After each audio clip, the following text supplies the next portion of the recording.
কেউ আছেন? দাদিকে বাঁচান। কেউ আছেন? আমার দাদিকে বাঁচান। বাঁচাও। মা, মা, মা। ওখানে দাদির ঝুপড়িটা ভেঙে পড়েছে, ওখানেই চাপা পড়ে গেছেন। চলুন না, গিয়ে বাঁচান। কি, ঘর ভেঙে পড়েছে নাকি? আরে আমার মেয়ের তো কিছু লাগেনি তো? তোর তো কোনো চোট লাগেনি? আমি যা চাইছিলাম সেটাই তো হলো। শেষমেশ বুড়িটা ওই ঘরেই চাপা পড়ে মরেছে। দিন রাত ও জ্বালাতন করতো, এখন তো আরামে দিন কাটবে।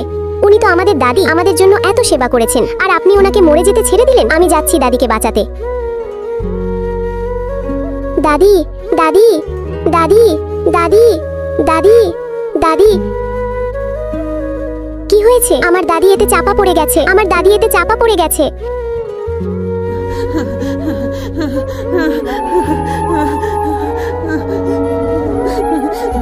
ও হেমা, কোথাও তো আঘাত লাগেনি তো? লজ্জায় তোমার তো চুল্লু ভরা পানিতে ডুবে মরাই উচিত। যে ঘরের দেবতুল্য মানুষ, তাকেই মরতে ছেড়ে দিলে। চলো যাও।